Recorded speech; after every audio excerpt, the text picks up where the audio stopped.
Imagine losing the person you love most in the world. Your heart is, well, it's completely broken, and your future is terrifyingly uncertain. You are basically as vulnerable as a person can possibly be.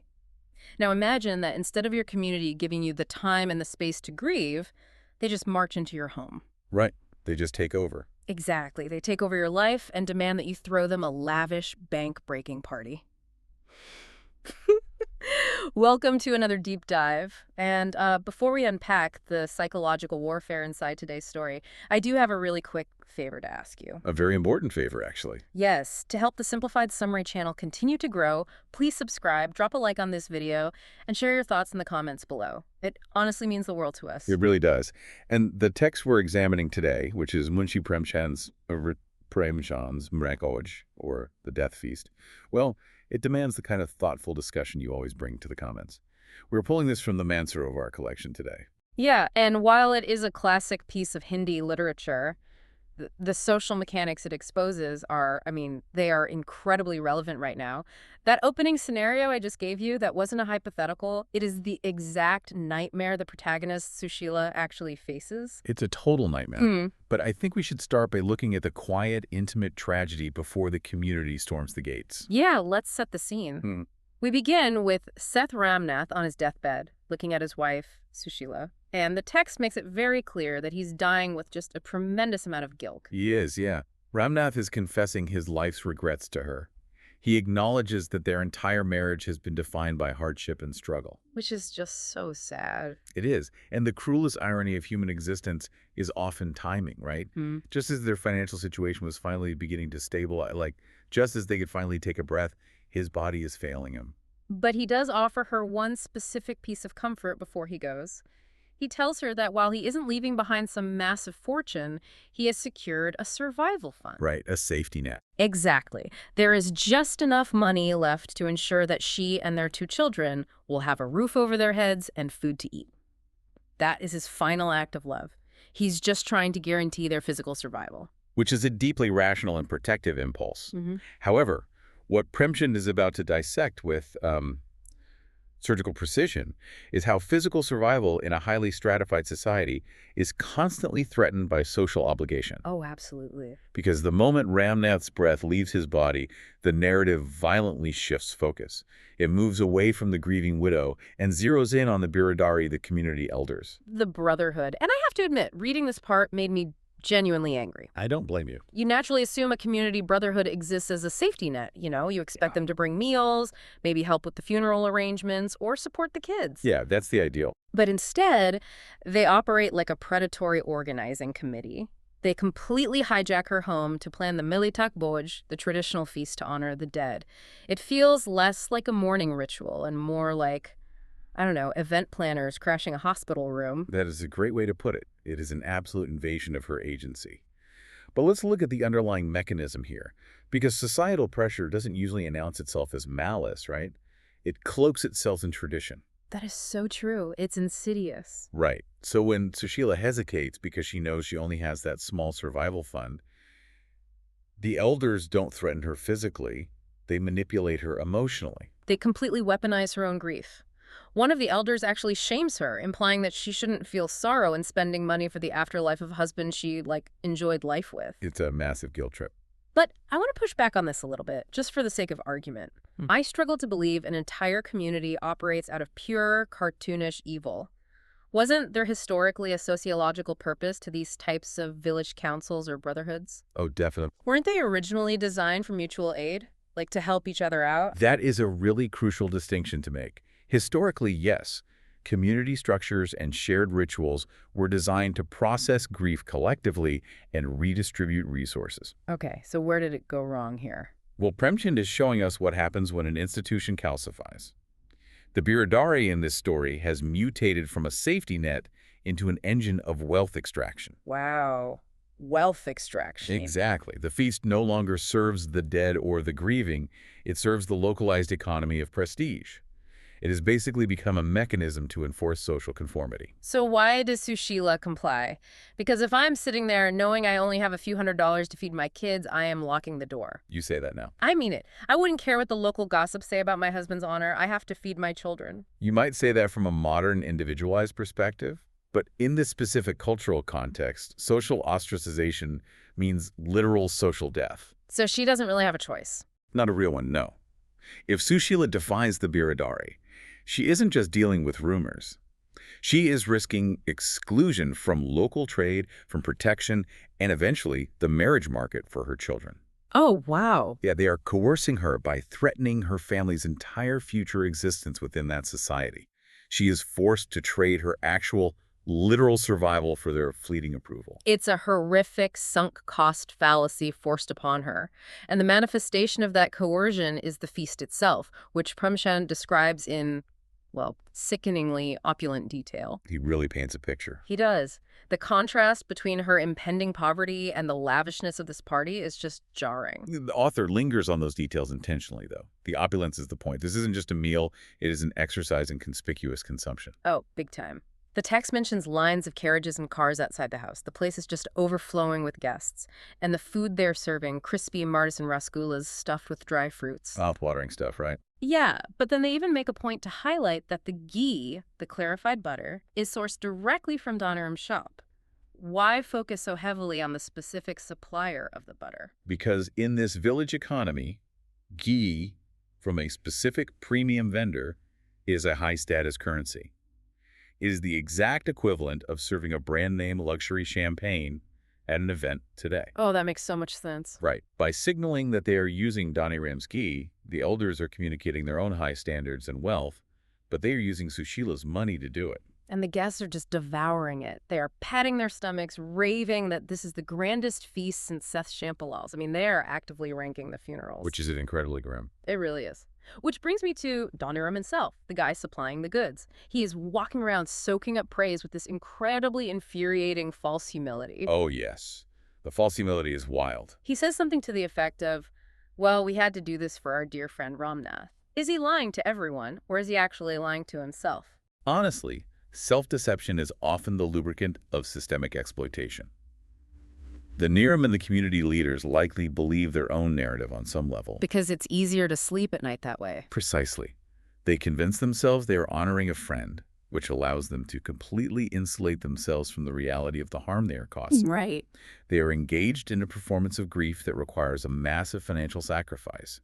But the tragedy is that the sacrifice isn't theirs. No, they are quite literally eating this family's future. The guests wipe their mouths, they burp, get back into their carriages, and just leave feeling incredibly satisfied with their own piety. And that's when reality hits. Yeah, the illusion of prestige shatters the moment the last carriage pulls away. Which brings us to the actual devastating cost of this performance. The transition Premchand uses here is brutal. We move from an environment defined by the overabundance of rich foods, rivers of ghee and sweets, to a scene defined by absolute scarcity. We find Susheela entirely destitute, sitting over a stove cooking dry rotis, plain, dry bread. And the psychological toll this takes on her children is perhaps the most painful part of the entire narrative for me. It's hard to read. You have 8-year-old Mohan and 11-year-old Revati. They aren't just adjusting to a lower standard of living. They are actively starving. And poverty, especially sudden poverty engineered by exploitation, it corrupts basic human development. It forces children into agonizing moral and physical dilemmas long before they are equipped to handle them. There is a scene that just completely gutted me. Little Mohan is begging for a dry roti, and his older sister, Revati, reveals she found a single penny hidden away in her doll box. A penny she clearly saved from before her father died. Exactly. So she runs out to the market to buy a tiny bit of curd dahi just to give her brother something to eat with his dry bread. And notice the behavioral shift that hunger causes here. When Revati returns with the curd, Mohan, driven by the sheer, blinding selfishness of a starving animal, he eats the entire thing. All of it. He doesn't share a single drop with the sister who bought it for him. Not a drop. Susheela sees this and just snaps. She yells at Mohan for not sharing. She is cracking under the pressure, which is understandable. But Revati, at only 11 years old, stops her mother. Yeah, what does she say? She says, "Let him eat. I'll just eat some dal later." It is this heartbreaking display of premature maturity. She sacrifices her own meager meal. It shows immense sibling love, absolutely. But we really shouldn't romanticize it. She shouldn't have to be a martyr at 11 years old. No, she shouldn't. It's completely unfair. Exactly. We shouldn't mistake trauma response for nobility.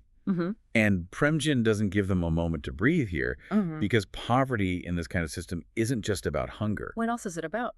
It is about total vulnerability to those who hold institutional power. While they're starving over dry bread, men representing the landlord arrive at their door. Yes, men representing Seth Kuberdas, they're there to evict Susheela because she is 3 months behind on rent. The total debt, 30 rupees. 30 rupees, that's it. She is entirely broke because she had to sell her own jewelry to fund the Mrtak-Bhoj. Now, here's where my mind just short circuits. Isn't Seth Kuberdas a respected member of the very same Biradari that demanded the feast? Yes, he is. Didn't he literally sit in her house and eat the food that bankrupted her? He absolutely did. So how does a human being mentally justify evicting a family he just pushed into ruin? How does cognitive dissonance allow Kuberdas to sleep at night? Well, he utilizes a very common defense mechanism among the powerful, the compartmentalization of morality. Okay, unpack that for me. In his mind, attending the feast was his traditional duty as an elder of the Biradari. Evicting a non-paying tenant is his financial duty as a businessman. Wow. So he just separates the two completely. Completely. By separating them, he completely ignores the fact that his enforcement of the first duty caused the failure of the second. The brotherhood the Biradari claims to uphold is just a conditional performance. The grace vanished the second the plates were cleared? That is sickening. He ate her jewelry, and now he's throwing her onto the street for 30 rupees. But Susheela's response here is really fascinating to me. It's a turning point. The landlord's men offer her a tiny, patronizing crumb of charity. They tell her she can wait until morning to leave, but she refuses. She packs her miserable belongings onto a carriage and leaves immediately, in the dark. Is that just pride, or is something else happening there? It is much more than pride. It is a profound rejection of their entire moral framework. For months, she has played by their rules, sacrificing everything to maintain her standing in their system. Right, and it got her nowhere. Exactly. So by leaving immediately, she's opting out of a broken social contract. She realizes that the community's protection is a venomous illusion, so she removes herself entirely from their sphere of influence. So she walks away from the hollow prestige of the wealthy. But she has 2 starving kids. Where does a destitute widow even go in this society? Well, she finds refuge with an old, incredibly poor woman in a neighboring village. And the contrast here couldn't be sharper. This interaction serves as the moral anchor of the story, doesn't it? Premchand is directly comparing the performative honor of wealthy men like Kuberdas with the genuine, quiet compassion of the truly marginalized. He is. This old woman has almost nothing. But she flat out refuses to take any rent from Susheela. She explicitly says, "I'm not like those rich men." Yeah, and she remembers Susheela from the days when Ramnath was alive. She remembers that Susheela was always gentle and kind back when she had wealth, and she actually praises her for maintaining that exact same humility now that she has nothing. It underscores a vital theme, I think. True charity is often found among those who actually understand the agonizing reality of survival. Exactly. The Biradari only understands the performance of wealth. The old woman understands the necessity of shared resources to preserve human life. It is a beautiful sliver of hope in a really dark story. But Premchand is way too much of a realist to end the story there. He hits us with a 3-year time jump, and we see how the family has adapted. Yes, we see a fragile stability. Mohan is attending school, which is a small victory for them. But Revati, who is now 14 years old, is really bearing the brunt of their survival. She's working incredibly hard, right? Yeah, even sitting at the old woman's shop in public to help out and bring in whatever little income she can. They are surviving completely on their own terms, and then, out of nowhere, Seth Kuberdas reappears, the landlord who evicted them. It's infuriating. He sees Revati working at the public shop, and he has the absolute audacity to scold her. He claims that by working in public, she is ruining the honor of the Biradari. He really has no shame. None. And then, without consulting Susheela at all, he declares he has fixed Revati's marriage to a man named Shabarmal. It is staggering, isn't it? I mean, let's break down the logic of this hypocrisy. It's like a thief stealing your wallet and then criticizing your outfit. That is the perfect analogy. Right. He abandoned them to starve. He literally facilitated their financial ruin. For 3 years, they were entirely invisible to him. But the very moment this young girl works an honest job to survive, he suddenly cares about honor again. Well, yeah, because her independence threatens the established order. Honor, in the mouth of a man like Kuberdas, has nothing to do with Revati's moral purity or well-being. It is a leash. A leash, wow. Think about it. The Biradari justifies its power by claiming to be the protectors of the community. But if a young girl and a destitute widow can survive on their own, doing honest labor in the public sphere, it exposes the elite man as entirely unnecessary. Ah, so by stepping into the public sphere, she is shattering their illusion of control. Precisely. They let her starve because poverty doesn't threaten the patriarchal order. Independence does. That is so messed up. It is. So Kuberdas weaponizes the concept of honor all over again to pull her back under his control, forcing her into an arranged marriage that will likely integrate her back into a system of subservience. Because God forbid she survive without them. Exactly. The system will bleed you dry to protect its prestige, discard you when you have nothing left to exploit, and then claim ownership over your body and your future the moment you try to stand on your own 2 feet. It is a devastating, airtight critique of how society operates. It forces you to look at the machinery beneath social rituals. The key takeaway from Premchand's work here is that communities, under the guise of tradition, can act as apex predators during times of grief. They prey upon vulnerability. They do. The story strips away the glamorous facade of these massive social gatherings to reveal the financial violence underneath. It proves that compassion, the kind that actually sustains life, isn't found in grand, performative gestures. No, it's found in the quiet, unglamorous solidarity of people like the old woman. Exactly. It is a heavy realization, but an incredibly necessary one. Which brings me to a final thought I want to leave you with today. We spent this time analyzing Mrtak-Bhoj, a piece of historical fiction set in a very specific cultural and temporal context. But human psychology doesn't change that quickly. No, it just changes its wardrobe. Exactly. So think about your own life. Do we still see modern equivalents of the Biradari today? Think about the last time you felt intense pressure to overspend. It happens all the time. Right. Are there still life events? Maybe it's lavish destination weddings, extravagant funerals, massive baby showers, or social milestones where we feel obligated to bankrupt ourselves. People go into serious debt for a single day. Do we take on crushing credit card debt just to feed a societal expectation, to impress a community that will happily eat our food, drink our champagne, and then abandon us the very next day when the bills come due? It's a great question. It is something to seriously mull over the next time you receive an invitation that fills you with the quiet sense of financial dread. Thank you so much for joining us on this deep dive through Premchand's brilliant, unflinching world. We deeply appreciate your time and your curiosity. We really do.